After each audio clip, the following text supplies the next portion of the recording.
Satisfactory 1.0 has been out for almost 3 months, and in that time we have discovered some game-changing tips that are easy to do, but could cut hours off of your grind. From duplicating your power shards to some more visually appealing tips. So here are my top 10 tips for Satisfactory 1.0 that you need to know. Tip number 1.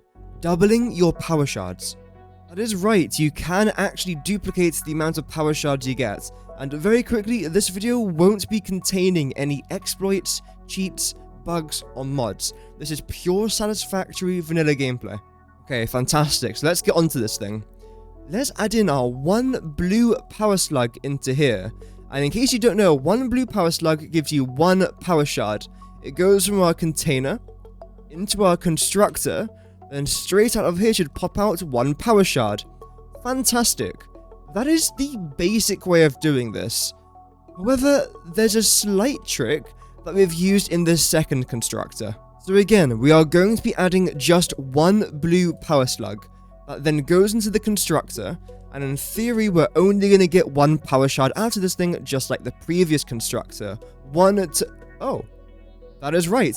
We have duplicated the amount of shards we can get. This is no sort of like video editing, we've purely used a Somer's loop. That is right, my favorite new feature in 1.0. There, I've said it, I've admitted it, I love this thing. You can duplicate the amount of output without having to duplicate the amount of input. For example, I've just made some supercomputers in one of my most recent live streams, except I was 4 computers short.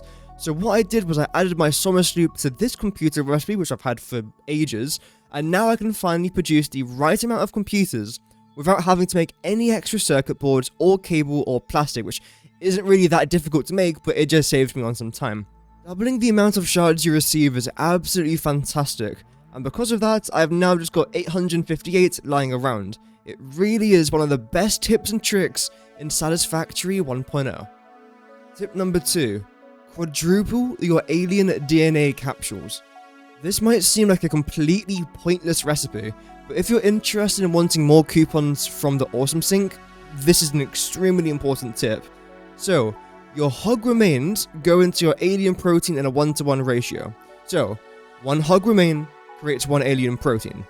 Your 1 alien protein then creates 1 alien DNA capsules. So, it's a 1-to-1-to-1 ratio. Except, what if it wasn't? That is again where our Somer's loop comes in handy.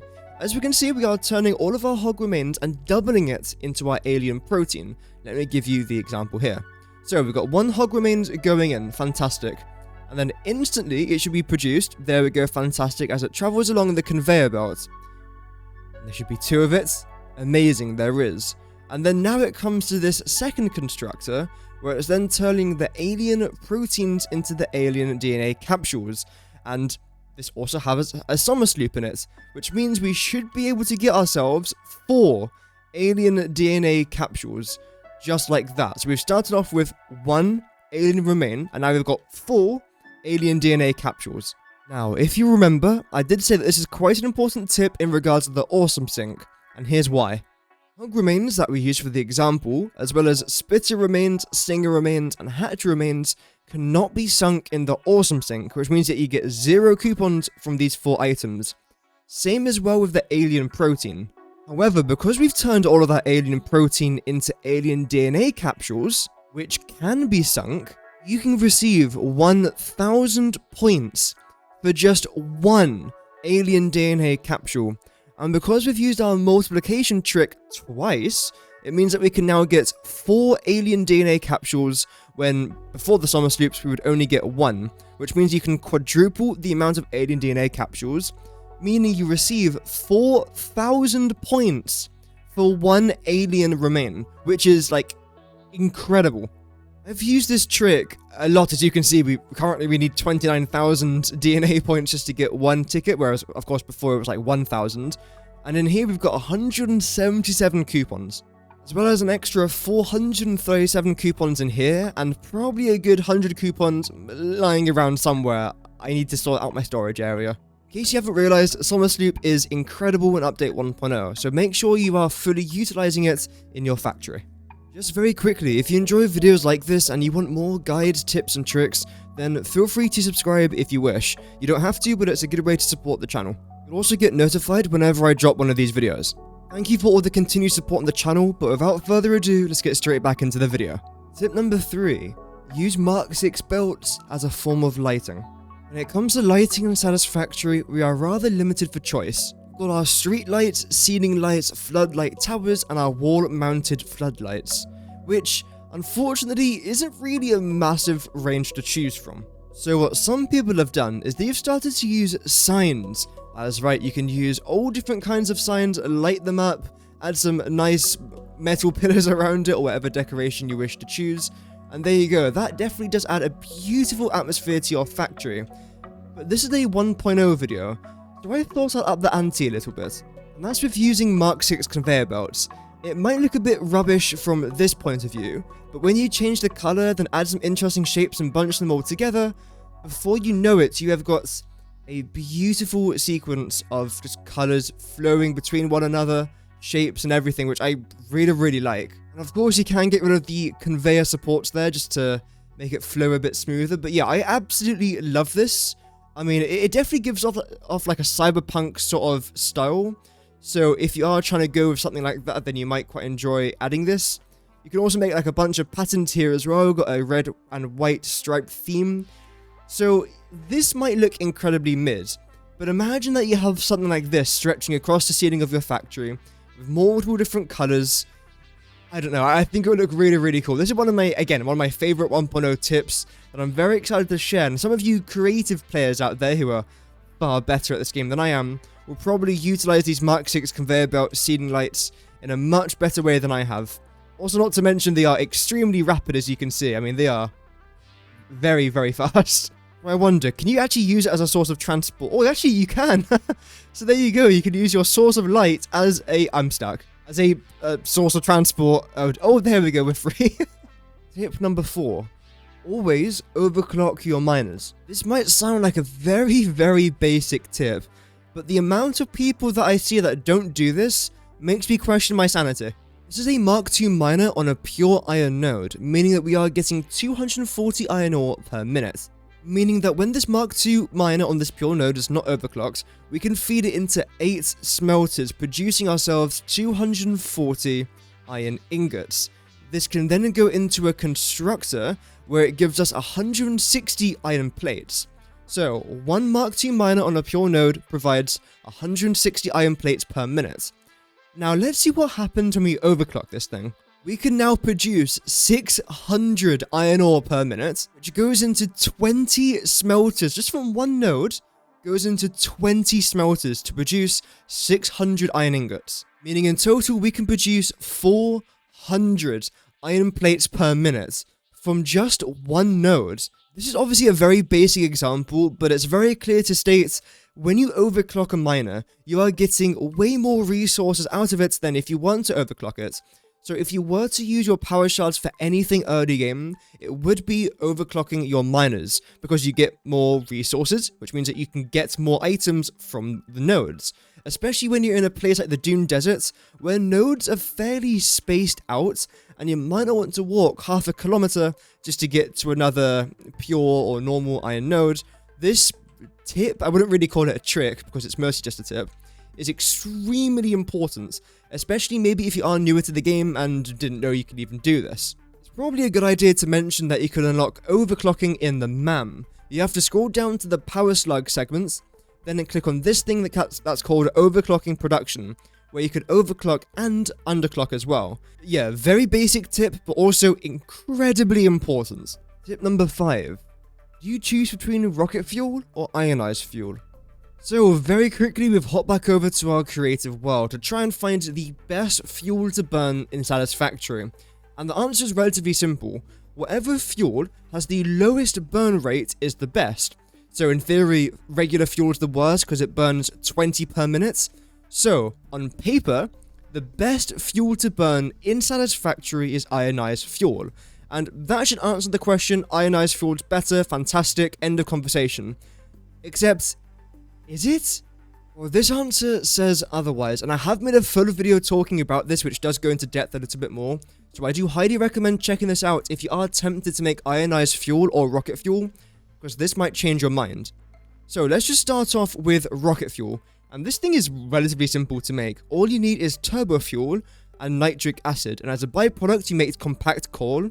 So as long as you use the regular turbo fuel recipe, you can actually just reintroduce this compact coal back into your system.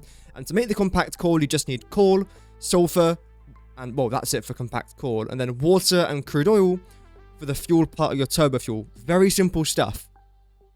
Then for your nitric acid, you need water, nitrogen gas, and iron. Again, extremely simple stuff, as long as you have a decent amount of nitric acid nearby. So rocket fuel is simple to make. Moving on to ionized fuel very quickly, and now we have to add synthetic power shards, which, because we're using things like excited photonic matter, which you can only really get in the converter, which is available in phase 5 or tier 9 of the hub, means that this is a late game item, and you're only going to get this when you're approaching the finish line of your 1.0 playthrough. Which means, of course, you can't make ionized fuel until you get this stuff unlocked. So, is ionized fuel worth it? I mean, if you've got nothing else to do, then sure. But I would recommend just sticking to your rocket fuel and not really bothering with ionized fuel. Which is obviously a complete contrast as to what I said right here. Because if we look at the burn rates, ionized fuel burned better than your rocket fuel. But because of how difficult and complex and how late game this item is, I just don't recommend it. But for more reasons as to why I don't recommend it, again, feel free to check out that video that I mentioned earlier, because it's a bit more of a deep dive. Tip 6. Explosive ammunition. This is the rebar gun, and this is explosive rebar ammunition. And it is my favorite ammunition type in the whole game, and I'm about to show you why. And yes, my railroad does just end into a cliff, but I promise this will make a bit more sense in a future stream. I can promise. Brilliant example. Okay, here we can see we have got an enemy, but as long as I hit it with just a couple of these explosive rounds, it should be able, there we go, to pretty much kill it instantly. And when it comes to these smaller ones, they are a one-shot kill, which is amazing. You can then teabag them. There we go, fantastic. And of course, you can then collect your remains. And in just a couple of seconds there, we've got ourselves 8 spitter remains. Of course, times that by 4, you got yourself 32 alien DNA capsules, which will then sync for 32,000 alien points, which is amazing for your awesome sync. But that's not all. Not only is it extremely powerful against enemies, but let's say, for example, I really wanted to build a smelter right there, and oh no, I've left my chainsaw. Doesn't matter, just use this. There you go, it clears out the trees, the leaves, the wood, everything nearby. It is fantastic for deforestation. So if you're like me and you love to destroy your environment and that you don't like to use paper straws, this is a good way to get one back on the world. But it doesn't end there. You can also get rid of these blue things as well, which, I mean, if you really want to, I think they look quite nice. I don't know why I've done that. Let's say, for example, you're out exploring and suddenly you hit a wall, quite literally in this case. Well, then what you could do is just destroy the borders using your explosive ammunition. You could explode walls, you can explode these borders, as you can see. Explosive ammo is fantastic. And yes, I've had to nick that from one of my previous streams because I'm struggling to find anything to explode. Tip 7. Sync your reanimated SAM. This is generally a really good tip if you have got SAM nearby. Because if you were to sync something like iron, for example, you'd only get 1 point for 1 iron ore being sunk early game, which is essentially like sinking nothing. It's not worth it at all. Whereas, if you were to sync SAM before reanimating it, it gives you 20 points, which is obviously 20 times the amount that you'll get for regular iron. That's actually more than Quickwire as well. I always thought Quickwire was somewhere down here, but no, Quickwire only gives you 17. And SAM, or SAM, gives you more than Quickwire, which is pretty cool, and the same amount as petroleum coke and silica. When we have a look at reanimated SAM, it can sync for 160 points per 1 reanimated SAM. This is 160 times better than iron ore, and it's so easy to make. All you have to do is get the SAM, put it into a constructor, and that's it. Like, literally, that is it. And you've got yourself reanimated SAM. It is such an incredible way to get points for your coupons early game, and it requires essentially nothing other than, obviously, a SAM node and a constructor. I know we've now mentioned a couple points to do with earning coupons in the game, but I do generally think that coupons are very important. And in case you are new to Satisfactory and don't know what coupons actually do, I'll very quickly show you. You can buy things like a Fix-It factory cart. You can also buy a bunch of like seating mounts, management, organization, things like signs and lightings. You can also buy these really cool skins as well, not to mention a bunch of other patterns down here. You can buy a bunch of different foundations, wall, architecture types. Yeah, I mean, coupons are extremely important. Tip 8. Build your factory's interior before its exterior. Jokes aside, it's always important to build the interior of your factory first, because the last thing that you want to try and do is have to cram everything into a tiny space which you might not want to do, and then realize, yeah, I've still not got enough room. So make sure that you build the interior, then the exterior. As dumb as this tip sounds, it's actually rather important. The last thing you want to do is build the exterior of your factory, just to realize that you've actually undercalculated the amount of constructors, smelters, or assemblers that you may need. And now suddenly, you haven't got enough room. This absolutely sucks. Luckily, there is a very simple workaround to this. Just build the interior of your factory first. If you want to do an interesting shape, you can always do that. If you want to build it in a rectangular form, again, you can always do that as well. But make sure that you build the interior first, then your exterior. This will save you a lot of logistic issues, space issues, and honestly just time as well, which I think is relatively important. Just make sure that the factory you're building doesn't become out of hand, because this was supposed to be a small factory. It's a bit of a nightmare now, but oh well. Tip number 9. Logistic preparation. Again, this might sound like a bit of a weird tip, but I promise there is a method behind the madness. Obviously, this tip can apply to any factory that you're building, but it mostly... Oh, I hate how that goes through the power. Why did that go straight through the power cable there? That is the most disgusting thing I've seen today. Some things in Satisfactory take a lot longer to make than others, and require quite a lot of care. For example, to make this biochemical sculptor, you need water, which is not too bad, Fix-It trigons, which is alright, adaptive control units, which is not alright, and supercomputers, which is very not alright. Let's say you were to calculate every single item needed for this thing before you actually begin. And let's say, for an example, you only need 100 iron plates, but you've just paid 600 because you weren't preparing properly. You've now got a bunch of useless iron plates lying around that you can't use for anything else. Like, you could have used that for making, for example, your screws, but you messed up, so now you can't do that. Or you could have saved the space for making your circuit boards, or your copper sheets for your adaptive control units. But now you can't, because you didn't plan ahead. Obviously, it's nice and fun to play the game at your own pace, and if you don't like planning ahead, especially for items that take hours and hours and hours and hours to make, that's fair enough. But if you are trying to make an efficient factory and to try to save yourself a bit of time, I do recommend planning ahead with a few of these things. Tip 10. Have fun. This is the most important tip of the video. If you're not having fun, you're playing the game wrong. It doesn't matter if your factory is extremely inefficient, or if you're having the most efficient factory, it literally does not matter. If you're not having fun, you're playing the game wrong. So feel free to mess around a little bit, trial and error, just explore the game at your own pace. That's also quite another important tip. Like, as much as it is important to maybe watch a tip and trick every now and then, it's also very important just to explore the game at your own pace, enjoy the game, have a bit of fun. Feel free to watch a tutorial here and there. I've made quite a lot on this channel, and there's tons out there as well. Just have a little bit of fun. Explore the game. Enjoy it. You know, this game is not a sprint, it's more of a marathon, and I think it should be enjoyed that way. Before we go, a massive shout out to the Knights of the Realm channel members. We have Asuna Yuki, Variance, Natormal, Yamikel Burns, Chaos Rising, Scotland Hattie, and Mau Mau. If you decide to become a Knight of the Realm for just £2.99 a month, you get access to channel-only emotes, unique badges, and also shoutouts in videos. Memberships are the best way to support my channel, but you don't have to become a member.